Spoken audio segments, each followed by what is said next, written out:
Merci beaucoup. Donc, je vais faire la présentation en français, mais mes planches sont en anglais. Ce sera plus facile pour moi d'être ainsi plus précis.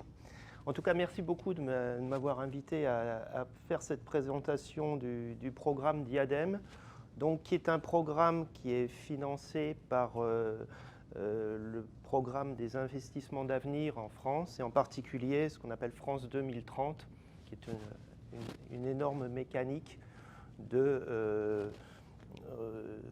afin de renouveler, je dirais, l'industrie française. Donc il y a un certain nombre de grands programmes qu'on appelle des stratégies nationales d'accélération, en particulier le déploiement de la filière hydrogène, le déploiement des batteries, etc. Et puis il y a un certain nombre de programmes qui sont des programmes exploratoires. Et le programme Diadème est ce qu'on appelle un PEPR, donc un programme et équipement prioritaire de recherche qui vise à la découverte accélérée des matériaux. Et donc ce programme, nous l'avons construit conjointement entre le CEA, qui est un grand centre de recherche, un grand organisme de recherche à caractère intégratif, c'est-à-dire qu'on va de la recherche fondamentale à l'industrie, et le CNRS, que vous connaissez certainement, qui est le Centre national de la recherche scientifique. Et donc les deux personnes du CNRS qui m'ont aidé à construire ce programme sont Mario Maglione du CNRS Bordeaux et Alexandre Legris, qui est directeur scientifique à l'Institut de chimie du CNRS. Donc je vais vous présenter très rapidement ce programme Diadème, donc Diadème pour Discovery Acceleration for the Deployment of Emerging Materials. Alors, déjà là ça ne marche plus. OK. Donc en fait, pourquoi est-ce que l'on s'intéresse à la découverte accélérée des matériaux? Vous savez très bien que les matériaux sont absolument stratégiques dans le développement des grandes transitions. Et donc, typiquement, le CEA a une activité qui est centrée sur l'accompagnement des trois grandes transitions. La transition énergétique, en particulier vers des énergies décarbonées, le nucléaire, bien évidemment, mais également les énergies renouvelables, la transition numérique et puis la transition vers des technologies de la santé et en particulier la médecine du futur. Alors, on s'aperçoit que quand on veut développer des matériaux pour ces grandes transitions, on met de plus en plus de temps parce qu'en fait la complexité augmente et donc on a besoin finalement d'avoir des aides à raccourcir ces temps de développement.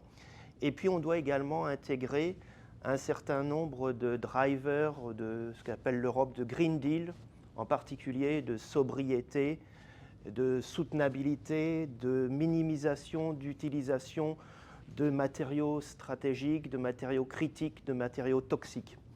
Et donc, quand on a construit ce programme, on s'est dit que finalement, ce qui était intéressant, c'était de rapprocher la science des matériaux des technologies numériques qui peuvent permettre de réduire justement ces temps de développement et en particulier l'utilisation de l'intelligence artificielle. Mais pas que, la simulation numérique également. Donc on est parti, donc on a un peu regardé, on a un peu créé une espèce d'observatoire de la découverte accélérée des matériaux quand on a créé ce programme et on a essayé de suivre un certain nombre d'indicateurs depuis finalement le lancement de la Material Genome Initiative aux États-Unis en 2011 par l'administration Obama. On s'est aperçu que quand même il y a un vrai effet de la découverte accélérée des matériaux sur les publications, sur les brevets, aussi bien avec le développement de systèmes de laboratoires autonomes, de l'utilisation de l'intelligence artificielle pour optimiser les procédés complexes, de l'utilisation de l'approche combinatoire, etc. Et donc c'est vraiment dans cette direction qu'on a essayé de se placer quand on a construit le programme Diadème. Alors on a regardé aussi ce qui se faisait au niveau européen. Alors au niveau européen, il y a un certain nombre d'initiatives en Suisse, au niveau de l'Europe, au niveau de l'Allemagne, et puis au niveau du CNRS et du CEA, on s'est aperçu qu'il y avait à peu près une vingtaine de projets dans lesquels le CEA et le CNRS étaient associés dans le domaine de la découverte accélérée des matériaux, mais pour vraiment des aspects très applicatifs, les batteries, les piles à combustible, etc., mais qu'il n'y avait pas d'initiative vraiment structurante dans le domaine. Au niveau français, on a également un certain nombre d'initiatives. Le CNRS a mis en place un certain nombre de groupes de recherche, dont un tout dernier ici qui, à mon avis, peut vous intéresser, qui est le GDR YAMAT. Donc c'est l'utilisation de l'intelligence artificielle pour la science des matériaux. Des activités également dans le domaine de la métallurgie combinatoire, plutôt sur Grenoble. Et moi-même, j'ai créé une chaire au niveau de l'Université de Paris-Saclay, justement sur la découverte accélérée des matériaux, à la fois qui combine les aspects simulation, mais également le développement des technologies de synthèse et de caractérisation haut débit. Alors, l'organisation des grands principes du programme Diadème, bon, on a un certain nombre de challenges. Les challenges, c'est de développer de façon accélérée des matériaux pour les grandes transitions. Le deuxième objectif, c'est tout ce qui est substitution d'éléments stratégiques ou toxiques. Et puis, une des particularités du programme Diadème, si l'on le compare à peu près aux autres initiatives du même genre dans le monde, c'est qu'on adresse aussi bien les matériaux fonctionnels que les matériaux de structure. Ah, ça va revenir. OK. Et donc, notre objectif, c'est déjà de construire en France un réseau, un hub de plateformes dédiées à la découverte accélérée des matériaux. Alors, ces plateformes, elles sont à la fois des plateformes de synthèse haut débit, des plateformes de caractérisation haut débit, et puis des plateformes de simulation et de traitement de données par des approches d'intelligence artificielle. Donc ça, c'est la première étape. La deuxième étape, c'est d'ouvrir ces plateformes à la communauté scientifique via des appels à projets dans le cadre du programme Diadème qui va durer 8 ans, et puis bien évidemment après. Et puis quelque part aussi d'essayer de rapprocher des communautés qui ne discutent pas forcément beaucoup entre elles, qui sont les communautés de la science et de la technologie des matériaux, et puis des technologies du numérique, en particulier de l'intelligence artificielle. Et bien évidemment, ce que l'on souhaite, c'est que ces développements se fassent avec le plus de collaboration internationale possible.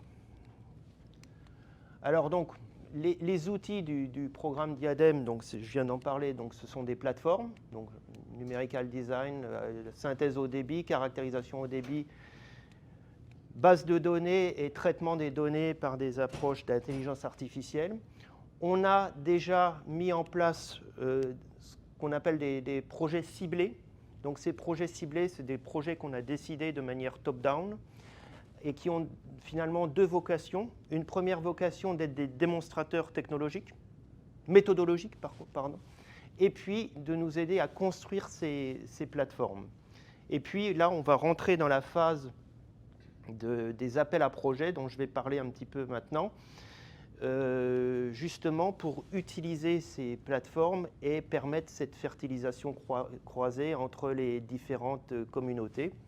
Et on a également prévu de développer un certain nombre d'outils pour la formation, parce qu'on est également obligé de faire évoluer un certain nombre de formations dans le domaine de la science des matériaux, justement pour injecter petit à petit ces notions d'intelligence artificielle en sciences des matériaux.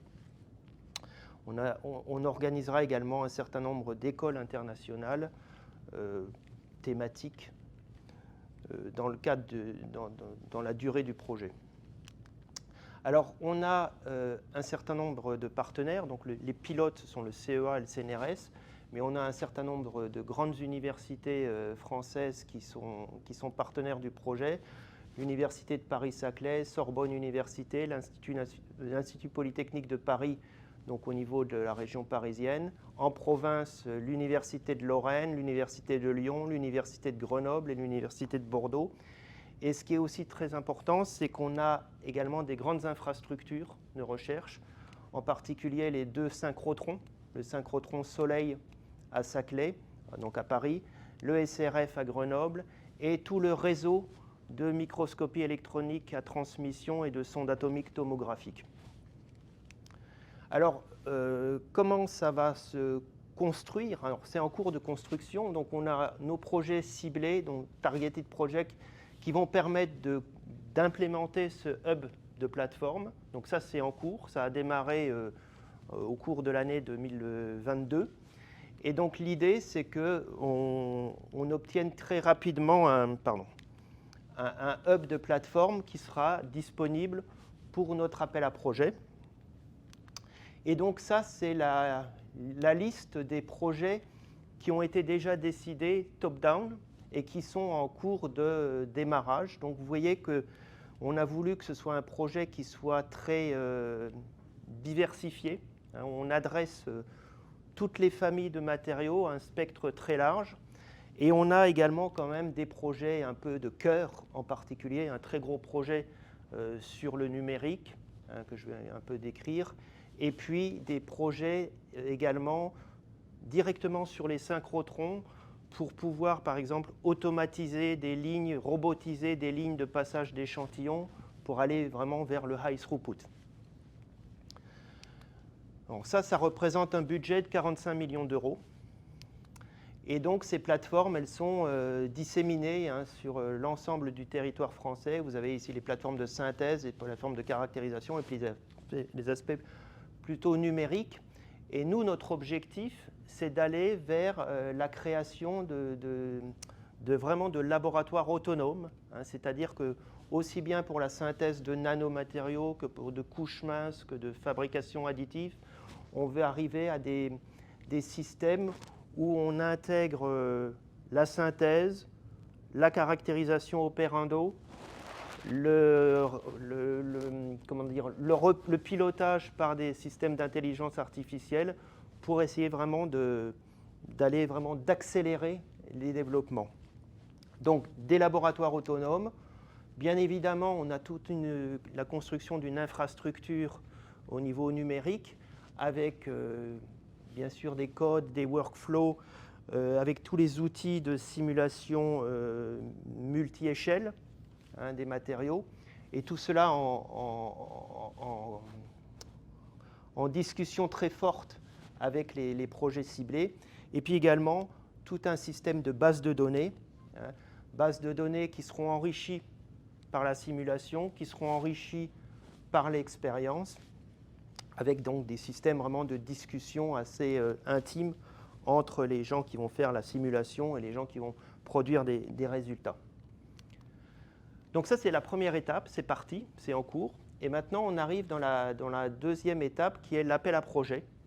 Et donc cet appel à projet, il est en train d'être construit et le premier appel à projet sera lancé au mois d'avril. Et donc on a vraiment essayé de consulter de la façon la plus large possible toute la communauté des matériaux au niveau français. Donc en particulier tous les groupements de recherche du CNRS, qui sont des groupements de recherche thématiques, mais également en top-down, toutes les stratégies nationales d'accélération sur l'hydrogène, sur les batteries, sur le recyclage, sur le quantique, enfin, de façon vraiment à optimiser cette remontée d'informations. Et donc là, on est dans la phase où on va lancer notre appel à manifestation d'intérêt au mois d'avril pour une durée de 2 mois, avec des projets qui vont pouvoir démarrer aux alentours du mois de juin 2024. Alors, il y aura 2 types de projets de recherche que l'on souhaite recueillir. Des projets qui seront tous interdisciplinaires, c'est-à-dire qu'on aura soit des projets sur la découverte accélérée de matériaux. Donc dans ce cas-là, on aura des projets qui vont combiner de la synthèse au débit, de la caractérisation au débit, du design numérique et du traitement de data par intelligence artificielle. Donc plutôt des projets orientés découverte de matériaux, mais également des projets qui seront orientés découverte accélérée de nouveaux procédés. Parce que pour nous, un matériau n'existe pas sans son procédé d'élaboration. Et donc on a vraiment tenu à ce que, dans le cadre de Diadème, on mette les matériaux et les procédés au même niveau. Voilà, on aura également un appel à manifestation d'intérêt sur des outils de formation. Donc là, la première démarche que l'on a lancée, c'est de faire un peu un bilan de toutes les activités, de tous les outils de formation qui existent dans le domaine de l'accélération de la découverte des matériaux, avant finalement de décider ce vers quoi on va aller au niveau des financements. Voilà, donc ça vous donne juste un peu une idée du planning de l'opération. Donc là, on est au tout début de l'histoire, hein, puisqu'on est au début des premiers projets de démonstration qui vont implémenter les plateformes. Et puis, on va très rapidement passer dans la phase 2 de l'appel à projet. Et donc, bien évidemment, nous, on est tout à fait ouverts à la collaboration internationale, aussi bien avec des labos de recherche qu'avec des compagnies. Le seul bémol dans l'affaire, c'est qu'on ne peut pas envoyer de l'argent à l'étranger, mais on peut tout à fait générer des effets de levier. On peut tout à fait envoyer un postdoc ou un thésard financé par Diadème dans des laboratoires à l'étranger, au Québec, etc. Voilà donc ce que je voulais vous dire. Donc, je ne sais pas si vous avez des questions, mais bon, en tout cas, vous êtes les bienvenus à contribuer à ce programme. Okay.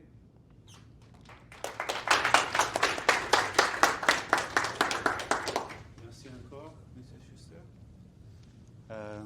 Il y a des questions, questions, s'il vous plaît. Normand.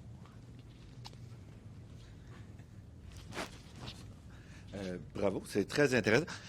Ça reste quand même un peu mystérieux quand, par exemple, quand tu parles d'intégrer par exemple, les outils de modélisation qui demandent pas mal de présence humaine à des expériences. Donc, est-ce qu'il y a déjà des chemins où vous êtes encore de dire, les premiers projets vont être de dire comment on peut élaborer, on peut même mettre ça en place, ou est-ce que vous avez déjà des premiers blocs là, assemblés? Alors, dans tous les projets ciblés, on a déjà des notions de simulation ou de traitement de données par intelligence artificielle. Simplement, dans le projet dédié aux aspects numériques, l'idée, c'est vraiment d'essayer de rationaliser tout et de trouver les outils qui vont permettre de démocratiser l'utilisation finalement des approches numériques, si tu veux. Mais dans tous les projets qui sont déjà décidés, il y a les volets numériques qui sont intégrés.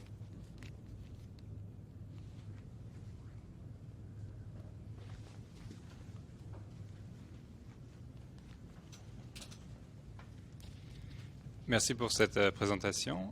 J'ai une petite question. C'est par rapport au calcul. Si je comprends bien, vous voulez incorporer le tout, dont la synthèse des matériaux, ce que je pense est très intéressant.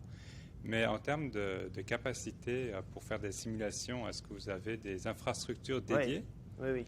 On a les grosses infrastructures du CEA en particulier. D'accord.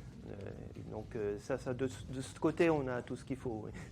Mais est-ce que vous avez développé des nouvelles infrastructures dans le cadre de ce projet, ou bien c'était déjà existant, vous utilisez Non, on ce que ne vous va pas avez? développer de nouvelles infrastructures. Non. Ok. On a déjà des infrastructures à la fois en Île-de-France, donc sur Paris, et sur Grenoble. Et on va utiliser ces infrastructures-là. Oui, on va utiliser déjà les infrastructures qu'on a. D'accord, merci.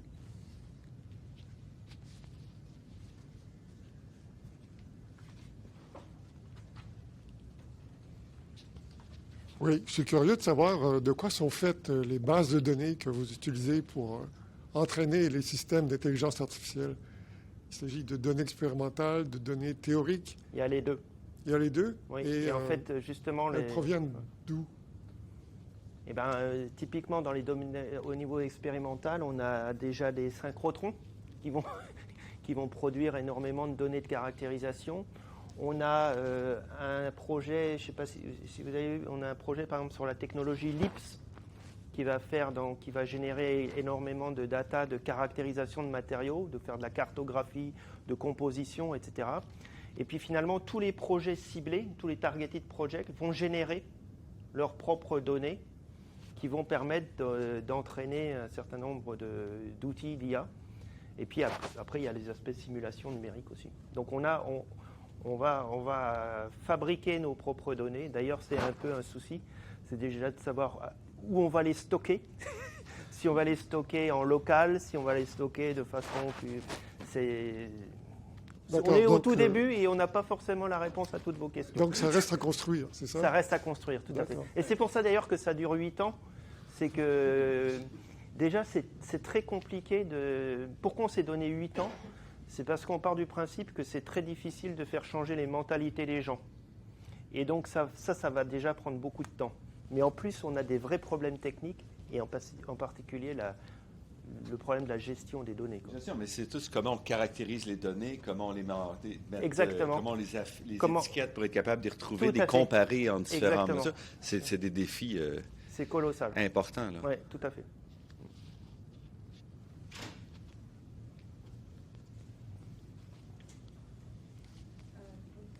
Oui.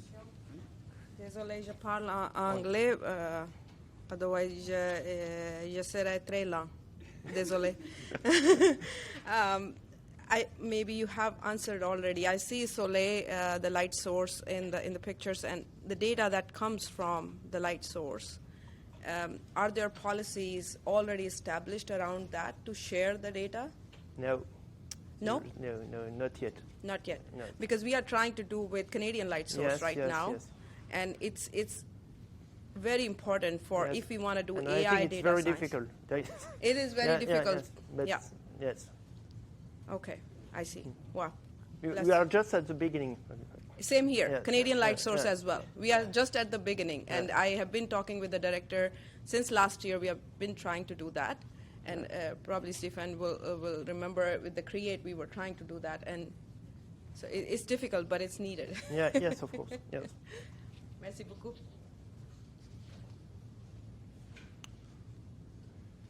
Fabio?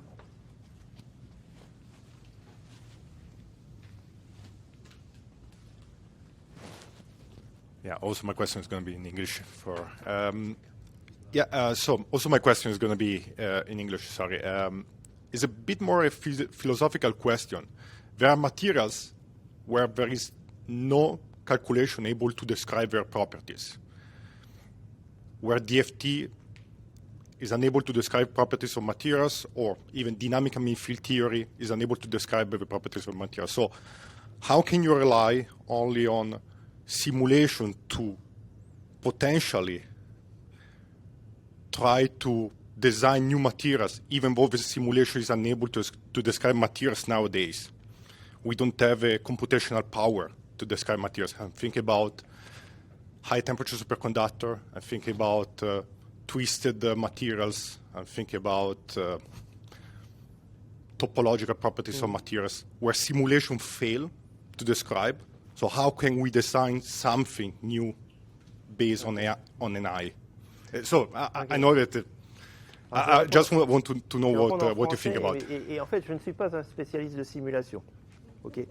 Mais en fait, ce qui est important dans Diadème, c'est qu'on ne mise pas tout sur la simulation. Et c'est pour ça qu'on a construit un projet qui est un projet intégré, donc un projet avec de la synthèse au débit, de la caractérisation au débit.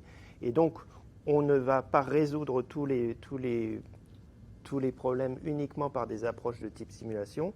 C'est pour ça que l'IA est aussi quelque chose qui va nous aider fortement. Donc, je ne sais pas si ça répond à votre question, mais en tout cas, c'est la vision qu'on a. Mais peut-être que, enfin, je ne sais pas si Normand... If I can add, even synchrotron, there are data that after 20 years we show that they've been analyzed in a wrong way. So in reality, results, background of the detector was not well calibrated. So people for 20 years analyze data in a wrong way, having wrong results from synchrotron data. Simulations are not enough powerful now to really understand what is wrong and what is correct. So it's a bit more, I understand that we need to go towards trying to simulate and try to contribute, try to, have a database from where we take, but how can you be sure that the data you have in the database are correct? It's a little bit philosophic, yes. Maybe when I get these kind of questions, well, maybe I can say something because I think we cannot rely on experiments or theory It has to be together. Once we get anything out of AI or AI or any models, anything, we go back to the experimental and say, why don't you try this? And so always all the work that we do is in collaboration with the experimentalists for that reason. And I agree there can be a lot of outliers or a lot of problems with the data, and that's our job to check and recheck again. Yeah. There is wrong data. So yeah, that's so we go back. So many examples. Yeah. We go back to the experimentalists and try to reproduce that. That's the only way to check. More philosophical. Yes. Yes. This is great. But what was important before? Yeah. How much this can slow down the progress. Right.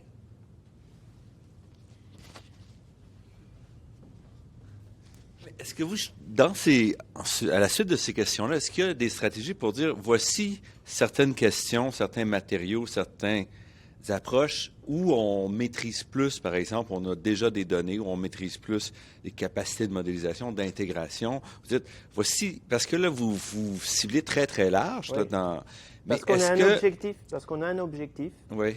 qui est vraiment de changer la façon dont on fait de la science des matériaux en France.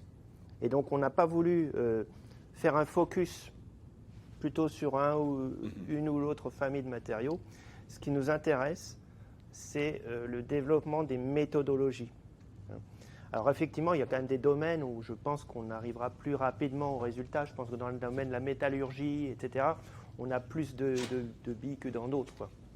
Mais c'est vraiment l'objectif, c'est qu'on n'a pas voulu... Notre objectif, c'est que dans 8 ans, un tiers des projets de sciences des matériaux en France fassent appel à des méthodologies de découverte accélérée. La communauté française sur les matériaux, c'est à peu près 4000 permanents et 4000 thésards postdoctorants. Ça fait entre 8 et 10 000 personnes.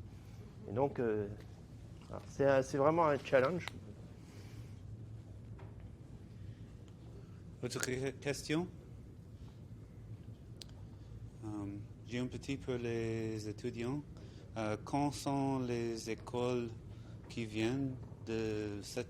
Il y a des écoles que notre étudiant pouvant venir être... Alors, nous, on souhaite qu'il y ait effectivement des collaborations à l'international. Simplement, ce que je disais tout à l'heure, c'est que nous, on ne peut pas financer.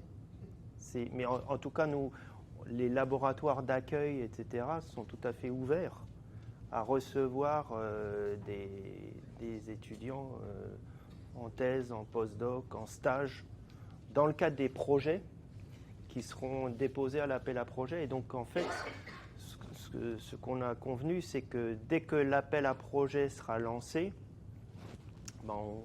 vous serez informés pour connaître finalement les projets dans lesquels potentiellement les laboratoires du Québec peuvent s'insérer. Et donc après, naturellement, les étudiants pourront venir, etc. OK. Oui. Merci encore, M. Schuster.